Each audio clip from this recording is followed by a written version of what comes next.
Banyak sekali kasus-kasus ujaran kebencian di Indonesia. Yang pertama ada Zikria Zatil yang diperkarakan oleh Pemprov Surabaya setelah menyebut Tri Risma hari ini sebagai kodok betina. Itu hinaan yang kasar sih, tapi dilaporkan menggunakan ujaran kebencian. Lalu ada Muhammad Hispan Payu, mahasiswa UMS yang ditangkap karena postingannya yang menghina Jokowi. Juga dilaporkan menggunakan ujaran kebencian. Memangnya apa sih ujaran kebencian itu? Apakah benar kasus-kasus tadi merupakan ujaran kebencian? Padahal sejatinya, ujaran kebencian itu lebih rumit dari sekedar hina-menghina. Sederhananya, ujaran kebencian adalah segala bentuk kegiatan yang mengekspresikan atau mempromosikan kebencian secara terbuka terhadap suatu kelompok masyarakat. Ujaran kebencian ini berpotensi untuk membuat orang lain melakukan diskriminasi ataupun kekerasan. Sedangkan kelompok yang dimaksud itu seperti ras, suku, agama, etnis, gender, ataupun orientasi seksual. Contoh nyatanya, sejumlah orang melakukan pengusiran terhadap mahasiswa Papua di Surabaya. Pengusiran ini diawali dengan ajakan pengusiran yang disertai dengan penghinaan. Ujaran ini menimbulkan kekerasan yang ditujukan terhadap kelompok etnis, yaitu mahasiswa Papua. Maka dari itu, ini valid dikatakan sebagai ujaran kebencian. Pada prinsipnya, ujaran kebencian ini dimaksudkan untuk melindungi kebebasan berpendapat. Bunyi pasal 28 ayat 2 UU ITE. Jadi begini kawan-kawan. Setiap individu atau orang yang dengan sengaja menyebarkan informasi yang bertujuan untuk memberikan rasa kebencian terhadap suatu golongan atau individu lainnya yang berdasarkan atas suku, agama, ras, antar golongan, atau yang biasa kita sebut dengan SARA. Pada dasarnya, kebijakan ini merupakan kebijakan yang sangat bagus yang diambil oleh pemerintah Indonesia. Kenapa? Karena kebijakan ini sesuai dengan dasar negara kita, yaitu Pancasila. Karena tujuan dari pasal ini tidak lain tidak bukan adalah untuk mencegahnya keributan, kerusuhan, maupun hal-hal yang tidak diinginkan yang akan terjadi di Indonesia di masa yang akan mendatang. Oleh karena itu, kita tetap dapat memegang teguh nilai-nilai Pancasila seperti 1. Sila ketiga, Persatuan Indonesia untuk mencegah perpecahan akibat SARA. Yang kedua, untuk menegakkan kembali nilai sila kedua, kemanusiaan yang adil dan beradab, yang artinya kita harus melindungi hak-hak setiap orang dan tidak membeda-bedakan saudara-saudara kita yang dari timur maupun barat, seperti itu.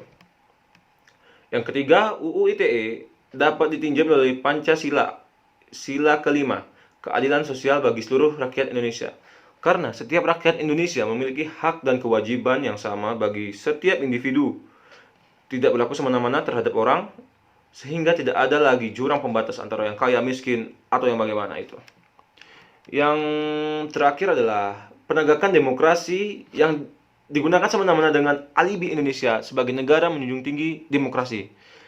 Banyak yang bertanya-tanya, apakah benar Indonesia negara demokrasi? Perlu dipertanyakan. Karena Indonesia harusnya dapat memberikan kebebasan setiap penduduknya atau masyarakatnya untuk berpendapat dan tidak takut terjerat oleh UU ITE. Dengan adanya UU ITE, diharapkan masyarakat Indonesia dapat mengimplementasikan butir-butir Pancasila dalam sendi kehidupan, namun pada kenyataannya justru sering terjadi penyalahgunaan mengenai kebijakan di lapangan. Masyarakat cenderung terlalu cepat mengambil keputusan yang tergesa-gesa dan terlalu cepat dan mengatasnamakan ujaran kebencian. Faktor penyebab penyalahgunaan pasal UU ITE mengenai ujaran kebencian. Menurut kelompok kami berdasarkan hasil diskusi, yang pertama yakni tidak ada yang mengkritisi mengenai penyalahgunaannya. Pasal ujaran kebencian sering digunakan asal-asalan. Sudah penggunaannya ngasal, tidak ada yang mengomentari atau mengkritisi hal tersebut. Yang kedua, media mempunyai peran penting dalam hal ini. Namun, justru yang sering terjadi di Indonesia, ketika ada pelapor yang mengatasnamakan ujaran kebencian, media justru hanya meliput pelapor dan penangkapannya saja. Hal ini justru akan membuat perspektif pelapor, dalam artian pelapor yang diuntungkan, sehingga membuat asumsi masyarakat berpikiran pendek mengenai pasal ujaran kebencian ini. Akhirnya, lambat laun banyak yang ikut-ikutan, sedikit-sedikit melaporkan mengenai ujaran kebencian, dikit-dikit ujaran kebencian. Nah, yang ketiga, kurang detail atau kritisnya dari pihak yang menangani ujaran kebencian ini. Apakah sudah sesuai atau justru malah bukan mengenai ujaran kebencian. Dan yang terakhir di sini adalah kurangnya pemahaman dan pengetahuan masyarakat mengenai penggunaan dari pasal UU ITE mengenai ujaran kebencian ini. Lantas, solusi apa yang dapat diberikan untuk menghindari penyalahgunaan UU ITE ini? Yang pertama ada peran media. Peran media sangat penting, mengingat media dapat digunakan sebagai senjata untuk membungkam kritik dan menjelaskan miskonsepsi kepada masyarakat mengenai ujaran kebencian.